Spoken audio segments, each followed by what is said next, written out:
دوستو، آج میں آپ کی خدمت میں اپنی کتاب آئینہ کہانی سے ایک مختصر کہانی آپ کی خدمت میں پیش کرنا چاہتا ہوں۔ کہانی کا عنوان ہے انقلاب۔ مریم کا بطور استاد کلاس میں پہلا دن تھا۔ ہیڈ مسٹرس نے مریم کو بچوں سے متعارف کروایا اور پھر کلاس روم سے چلی گئی۔ مریم نے تختہ سیاہ پر بڑے حروف میں لکھا الف نون کاف لام الف بے، اور پھر بچوں سے کہنے لگی کہ وہ سارے ایک کے بعد دیگرے ایک ایک حرف پڑھیں۔ مریم کے کہنے کے مطابق پہلا بچہ کھڑا ہوا، اس نے کہا الف، پھر دوسرا کھڑا ہوا، اس نے پڑھا نون، پھر تیسرا کھڑا ہوا، اس نے کہا کاف، چوتھے نے کہا لام، پانچویں نے کہا الف اور چھٹے نے آواز بلند کہا بے۔ پھر مریم نے اگلے بچوں سے پہلے بچوں کی پیروی کرتے ہوئے اسی طرح الف نون کاف لام الف اور بے دہرانے کے لیے کہا۔ ان بچوں نے بھی اسی طرح سارے حروف دہرائے۔ جب کلاس کے سب بچے یہ بتدریب الف نون کاف لام الف اور بے دہرا چکے تو مریم نے بچوں سے پوچھا کہ ان میں سے کون ان حروف کو لفظ کی شکل میں ادا کر سکتا ہے۔ مریم کے سوال پر کلاس میں موجود جواب دینے کے لیے کئی بچوں نے ہاتھ کھڑا کیا۔ مریم نے ایک بچے کو جو باقی بچوں سے تھوڑا زیادہ قداور تھا کہا کہ پہلے وہ لفظ ان حروف سے بننے والا لفظ ادا کرے گا اور پھر باقی سب بچے اس کی پیروی کرتے ہوئے بیک آواز یہ لفظ ادا کریں گے۔ جمیل اپنی جگہ سے کھڑا ہوا اور پھر استاد سے کہنے لگا کہ اسے معلوم ہے کہ پوری کلاس میں اس کا قد سب سے بلند ہے، لیکن پھر بھی وہ چاہتا ہے کہ وہ یہ لفظ کرسی پر کھڑا ہو کر بلند آواز میں کہے۔ مریم نے جمیل سے پوچھا وہ یہ لفظ کرسی پر کھڑا ہو کر کیوں ادا کرنا چاہتا ہے؟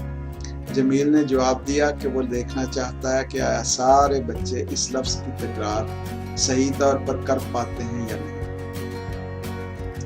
مریم نے کہا اس کا کرسی پر کھڑا ہونا اچھا آئیڈیا ہے، لیکن یہ ضروری نہیں کہ وہ جاننے کے لیے کرسی پر کھڑا ہو کہ سب بچے یہ لفظ کہہ پاتے ہیں یا نہیں۔ ہو سکتا ہے کچھ بچے یہ لفظ ادا نہ کر پائیں۔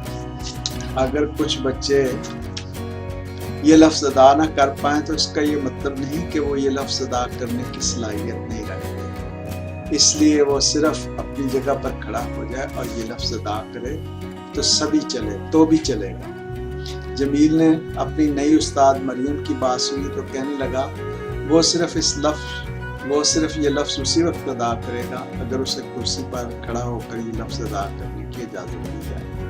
مریم نے جمیل سے کہا وہ نہیں چاہتی کہ وہ کرسی پر کھڑا ہو، اسے سب بچوں کے ساتھ فلور پر کھڑا رہتے ہوئے یہ لفظ کہنا چاہیے اور پھر بھول جانا چاہیے کہ کون یہ لفظ کہہ پاتا ہے یا نہیں۔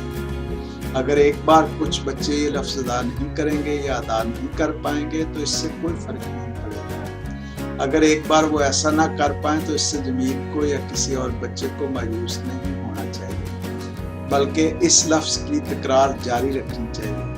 اس طرح جو بچے ایک بار یہ لفظ ادا نہیں کر سکیں گے وہ دوسری بار باقی بچوں کے ساتھ اپنی آواز شامل کریں گے۔ اتنی گفتگو کے بعد مریم نے جمیل سے کہا وہ فی الحال اپنی جگہ پر بیٹھ جائے۔ پھر بچوں سے مخاطب ہوتے ہوئے بولی کہ وہ اسی طرح کچھ اور حروف تختہ سیاہ پر تحریر کرے گی۔ تمام بچے پہلے کی طرح ان حروف کی ادائیگی کریں گے تو وہ انہیں فارسی ادبیات میں سے ایک خوبصورت کہانی سنائے گی۔ یہ کہہ کر مریم نے تختہ سیاہ پر الف نون کاف لام الف بے کے اوپر لکھا پے رے واو الف زے۔ پہلے کی طرح ایک ایک کر کے سب بچوں نے ان حروف کو دہرایا۔ جب وہ سب یہ حروف دہرا چکے تو مریم نے بچوں کو مندرجہ ذیل کہانی سنائی۔ اس نے کہانی کا آغاز کرتے ہوئے کہا ایک بار کسی درخت پر کئی کبوتر رہتے تھے۔ وہ دن چڑھے درخت سے اٹھتے، سارا دن ادھر ادھر دانا دنکا چگتے اور رات کو واپس درخت پر لوٹ آتے۔ وہ سب اپنی زندگی سے بہت خوش تھے، اگرچہ انہیں خوراک ڈھونڈنے کے لیے بعض اوقات دور تک اڑنا پڑتا تھا، لیکن اس کے باوجود وہ سب خوش تھے